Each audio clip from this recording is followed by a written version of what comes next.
एक छोटे से गांव में एक बनिया की दुकान थी। एक दिन एक गरीब बच्चा दुकान पर आया और एक 4 आने का सिक्का देकर एक बिस्कुट खरीदना चाहा। बनिए ने खोटा सिक्का पहचान लिया, लेकिन साथ ही बनिया ने बालक की प्रतिभा को भी पहचान लिया था। उसने खोटे सिक्के को चुपचाप रख लिया और बालक को बिस्कुट दे दिया। एक दिन वह बालक बड़ा आदमी के रूप में ने बनिया की दुकान पर आकर कहा, सेठ जी, आपको याद है जब मैं एक गरीब बच्चा था और मैंने आपके यहाँ एक खोटा सिक्का देकर बिस्कुट खरीदना चाहा था?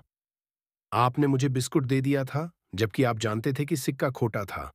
बनिया ने मुस्कुराते हुए कहा, बेटा, मैंने तुम्हें बिस्कुट दिया था क्योंकि मैं जानता था कि तुम्हारे पास पैसे नहीं थे और तुम भूखे थे। मैंने सोचा कि एक बिस्कुट तुम्हारी भूख मिटा देगा और तुम्हारे दिन को थोड़ा बेहतर बना देगा। बनिया ने कहा, हाँ, मुझे याद है। बालक ने पूछा, आपने ऐसा क्यों किया? मेरे मन में आज तक यह आत्मग्लानि बनी हुई है। बनिया ने मुस्कुराते हुए कहा, बेटा, तुम उस दिन भूखे थे। कुछ लोग तो भीख मांगने रोजाना दुकान पर आते हैं, पर तुमने तो पैसा दिया। खोटा सिक्का तेरे पास इसलिए आया होगा कि किसी ने तुम्हें ठगा होगा, पर तुम मेरे पास लाचारी में ही सही, भीख मांगने नहीं, कुछ देकर लेने आए थे। मैंने सोचा कि एक बिस्कुट पैकेट से तुम्हारी भूख मिट जाएगी और तुम्हारे दिन को थोड़ा बेहतर बना देगा। तुमने मुझे ठगने के बारे में नहीं सोचा था। मैं जानता था कि तुम्हारे पास और कोई विकल्प नहीं था। मैंने सोचा कि यह एक छोटी सी मदद है जो मैं तुम्हारे लिए कर सकता हूं। तेरा दिया हुआ खोटा सिक्का आज भी मैं संभाल के रखा हूं।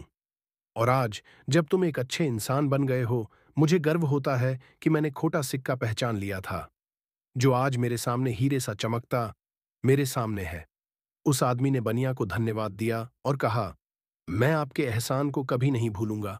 मैं आपकी दुकान का नाम सहायता स्टोर रखूंगा, ताकि आपकी दुकान से गरीब बच्चों को मेरे पैसे से मुफ्त में किताबें, बिस्कुट दिया जा सके। बनिया ने बालक को गले लगाया और कहा, बेटा, तुम्हारी बातें सुनकर मुझे खुशी हो रही है। मैं जानता हूं कि तुमको मैंने उसी दिन पहचान लिया था। तुमने उस दिन मुझे खोटा सिक्का नहीं, हीरा दे गए थे।